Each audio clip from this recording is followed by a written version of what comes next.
বিসমিল্লাহির রহমানির রহিম। শুরু করছি পরম করুণাময় অসীম দয়ালু আল্লাহ তাআলার নামে। তো প্রিয় দর্শক মণ্ডলী, আমি আজকে যে টুকিটাকি ছোটখাটো বিষয়ে একটু কথা বলবো, একটু ধারণা দেব, একটু ধৈর্য সহকারে শুনবেন, আশা করি আপনার উপকারে আসবে।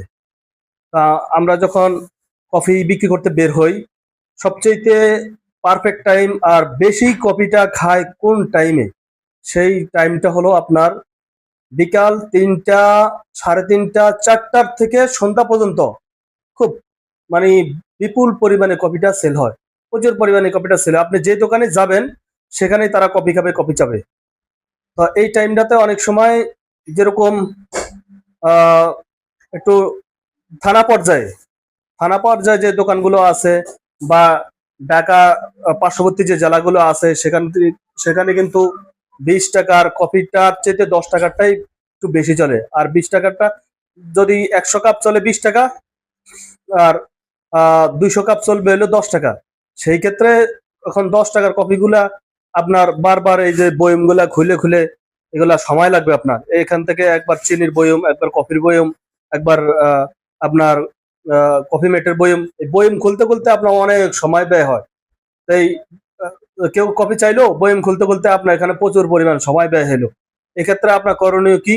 আপনার করণীয় হলো বাসা থেকে কফিগুলো প্রিপারেশন করে নিয়ে আসবেন। যেমন 10 টাকার যে কাপগুলা, এরকম 80 ml এর কাপ, 50টা 50 পিস 50 পিস একবারে আপনি টেবিলে বা ফ্লোরে 50 পিস কাপ এক সাঙ্গারে আপনি বিছাবেন বা রাখবেন। রাখার পরে এখন লবণের চামচে 1 চামচ কফি, একটা একটা করে সব কয়টা কাপে কফি দিবেন।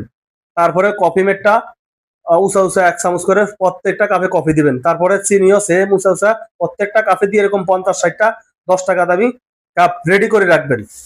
করে এরকম ভিতরে এক পলিথিনে 1 কাপের উপরে 1 কাপ, 1 কাপের উপরে 1 কাপ, 1 কাপ, একটার উপরে একটা, একটার উপরে একটা, এরকম সিরিয়াল ভাই পলিথিনের উপরে এইভাবে রাখবেন। পলিথিন রাখলে এটা বাতাস ঢোকে না। আপনি এটা চাইলে 2 থেকে 3 দিনও কিছু হবে না, কারণ পলিথিনের ভিতরে একটার উপরে একটা থাকে, নষ্ট হয় না। তো এটা তো একদিনে বেচা হয়ে যায়, কোনো ব্যাপার না। এটা কেন বলছি? আপনার সময় বাঁচানোর জন্য। বারবার কৌটা খোলাখুলি সেতে আপনার ঝামেলা নাই, খালি একটা একটা করে দিবেন বানাবেন। আবার 20 টাকারও সেম, যদি 20 টাকা বেশি চলে আপনি 20 টাকারও 30 কাপ বা 50 কাপ একটার উপরে একটা এভাবে বানায় রেডি রাখবেন। এখন অনেকে আবার প্রশ্ন করেন যে সবাই তা এভাবে খাবে না। সবাই না, 2-1 জন বলবে বানান না কেন, বা যারা পছন্দ না করে, যারা চিনি কম খায় বা